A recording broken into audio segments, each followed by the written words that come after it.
Untuk ruang penyimpanan dokumen seperti rekam medis atau back office.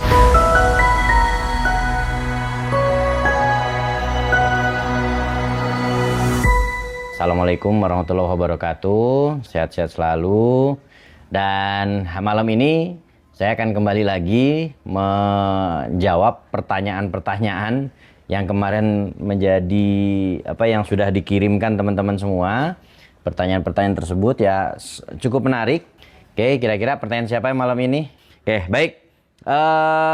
Kita simak terlebih dahulu apa yang menjadi pertanyaannya Mas Abdi. Nah, ini sudah kelihatan ya pertanyaannya ya? Belum, orangnya. Oke.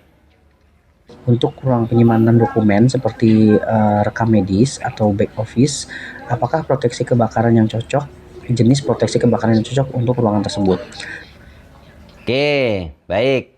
Jadi pertanyaannya adalah untuk penyimpanan dokumen itu media pemadaman yang sesuai itu apa?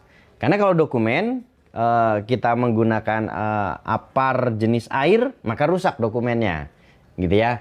Tapi kalau nggak pakai air, ya mau nggak mau kan begitu ya, selama pemadamannya. Nah, dokumen, nah kita kalau ngomongin dokumen, rekam medis. Nah, rekam medis itu penting nggak sih sebenarnya? Penting. Ya penting banget. Rekam medis itu penting banget gitu ya. Jangan dianggap sepele. Dia cuma kertas loh. Kertas gampang sih dipadaminnya? Gampang. Ya, kalau kertasnya satu lembar. Tapi kalau satu tumpuknya itu beratnya misalkan 1 kintal, madaminya susah juga. Rapet juga, nggak tembus air juga. Nah, itu pengalaman kami. Maka apa yang baiknya dilakukan yaitu menggunakan proteksi kebakaran apa? Ruangannya itu biasanya ruangan khusus ya, ruangan dokumen. Maka baiknya dan idealnya gitu ya, menggunakan media pemadaman fire suppression system. Ya, fire suppression system itu bagaimana kinerjanya gitu ya. Jadi ruangan tersebut memang dibuat kedap. Jadi ketika ada satu kejadian kebakaran, ada deteksinya di situ.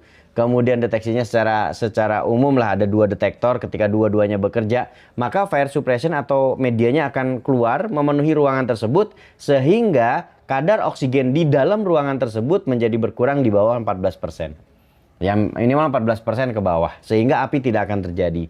Jadi jangan menunggu kebakarannya itu terjadi baru memecahkan sprinkler atau air yang ada di sana. Nah, ada juga teknologi water mist. Water mist itu medianya memang air, namun dibuat kabut. Nah, ketika dibuat kabut, maka suasana atau area tersebut akan menjadi dingin, api akan tidak terjadi. Gambarannya begitu. Apakah merusak? Ya, namanya basisnya air. Kalau dia banyak pasti akan merusak. Tetapi ketika awal-awal pemadaman itu bisa selesai dan kebakarannya nggak berlanjut, maka bisa dimodifikasi sedemikian rupa sehingga aliran airnya tidak terjadi. 1 liter air itu bisa menjadi sekitar 1000 liter kabut. Jadi cukup banyak pengembangannya. Jadi kalau kabut itu dibuat kecil. Tapi kalau enggak ya menggunakan fire suppression system. Gimana kalau menggunakan termatik? Saya sih nggak mengatakan boleh atau tidak boleh gitu ya. Tapi efisien atau tidak efisien itu penting. Kalau menggunakan termatik, maka teman-teman itu akan melihat bagaimana termatik. Udah tahu belum termatik ya? Termatik belum ya? Oke. Tak kasih tuh. Belum ya? Sebentar, tak liatin dulu termatik itu.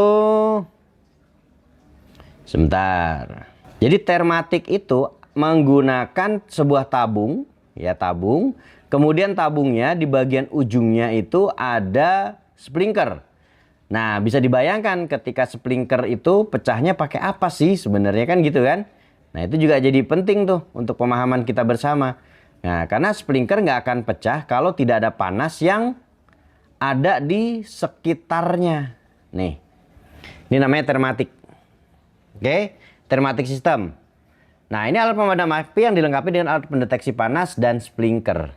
Ya, atau sprinkler. Kemudian bekerjanya secara otomatis menyemprotkan medium ketika suhu mencapai 57 derajat Celcius. Nah, kemudian cocok digunakan pada ruang server, ruang komputer, ruang laboratorium, ruang panel, dan lain-lainnya. Nah, tetapi perlu diingat, termatik itu bekerjanya pada suhu berapa? Oh, bekerjanya pada suhu 57 derajat Celcius. Artinya apa? Artinya ketika mencapai suhu 57 derajat Celcius itulah sprinkernya baru bekerja. Bisa dibayangkan, untuk mendapatkan suhu 57 derajat Celcius maka dibutuhkan kalori yang cukup tinggi.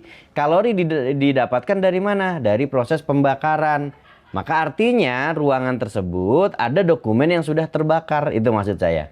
Apakah salah? Ya nggak salah, tapi dampaknya akan berbeda. Gitu ya, artinya ada yang terbakar dulu sampai panasnya cukup, pecah. Maka ketika sudah pecah, maka akan menjadi baru akan terbakar gitu ya.